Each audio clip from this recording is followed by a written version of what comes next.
Hi all. നമ്മളിവിടെ നോക്കാൻ പോകുന്നത് കേരള സെറ്റ് ഇംഗ്ലീഷ് ലിറ്ററേച്ചറിലെ ഏറ്റവും ഇമ്പോർട്ടൻ്റ് ആയിട്ടുള്ള റൈറ്റേഴ്സിനെ കുറിച്ചാണ്. അതിൽ ഫസ്റ്റ് വൺ ജോൺ സ്റ്റെയിൻബക്ക്. അദ്ദേഹം അമേരിക്കൻ നോവലിസ്റ്റാണ്. അദ്ദേഹത്തിൻ്റെ ഏറ്റവും ഇമ്പോർട്ടൻ്റ് ആയിട്ടുള്ള വർക്കാണ് ദ ഗ്രേപ്പ് ഓഫ് റാത്ത്. 1940 ഇദ്ദേഹത്തിന് പുലിറ്റ്സർ പ്രൈസ് ലഭിച്ച നോവലാണ് ഗ്രേപ്പ് ഓഫ് റാത്ത്. അദ്ദേഹത്തിന് നോബൽ പ്രൈസ് ലഭിച്ചത് 1962 അദ്ദേഹം പ്രൊലറ്റേറിയൻ റൈറ്റർ എന്നറിയപ്പെടുന്നു. Focus on the struggle of the working class ആണ്. അതുകൊണ്ടാണ് പ്രൊലറ്റേറിയൻ റൈറ്റർ എന്നറിയപ്പെടുന്നത്.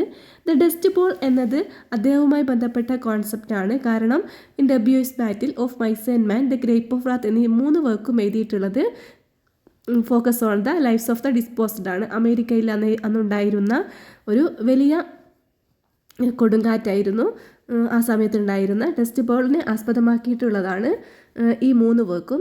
In dubious. Battle of mice and man, the grape of wrath എന്നീ 3 വർക്കും deal with people who suffer 1930s problem. Next Okie എന്ന് പറയുന്നത് Oklahoma എന്ന farmers ഗ്രൂപ്പിനെ കുറിച്ചാണ്. അവർ കാലിഫോർണിയയിലേക്ക് വന്നവരാണ്.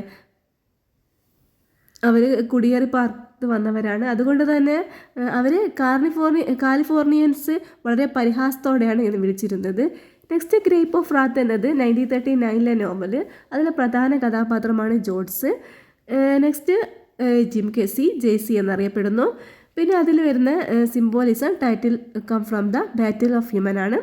സ്റ്റെയിൻബക്കിൻ്റെ അനദർ വർക്ക്സ് ആണ് 1929 cup of gold, 1932 pastures of heaven. ഇതിൽ cup of gold historical romance based on the life of the pirate sir Henry Morgan.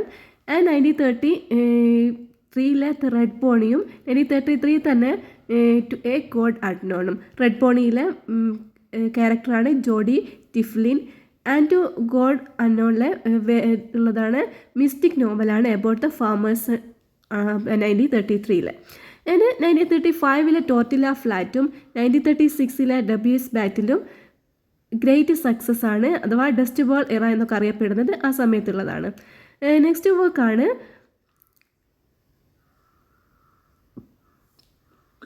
Mice and man, 1937 of mice and man, a play novelette about the tragic friendship of George and Lennie. Next work 1939 the grape of wrath, നമ്മൾ already mention ചെയ്താണ്. His master പീസാണ്. Following the George families migration ആണ്. Next 1942 മുതൽ 1952 വരെയുള്ള works ആണ്. The moon is down, 1945 Cannery Row. The moon is down set in the fictional occupied village ആണ് Cannery Row. പിന്നെ 1947 the pearl എന്ന വർക്കാണ്. A novella parable about Mexican fisherman ആണ്, named Kino എന്നാണ്. 1952 ഈസ്റ്റ് ഓഫ് ഏദൻ ഒരു important വർക്കാണ്. നെക്സ്റ്റ് വർക്കാണ് അഥവാ ഫൈനൽ ഇയേഴ്സിലുള്ള വർക്കാണ് 1961 ദി വിൻ്റർ ഓഫ് അവർ ഡിസ്കണ്ടൻറ്റും 1962 ട്രാവൽ വിത്ത് ചാർലിയും. ഇതൊക്കെ അദ്ദേഹത്തിൻ്റെ ഏറ്റവും ഇമ്പോർട്ടൻ്റ് ആയിട്ടുള്ള വർക്ക്സ് ആണ്. നമ്മൾ മസ്റ്റായിട്ടും അറിഞ്ഞിരിക്കേണ്ടതാണ്. Okay, thank you.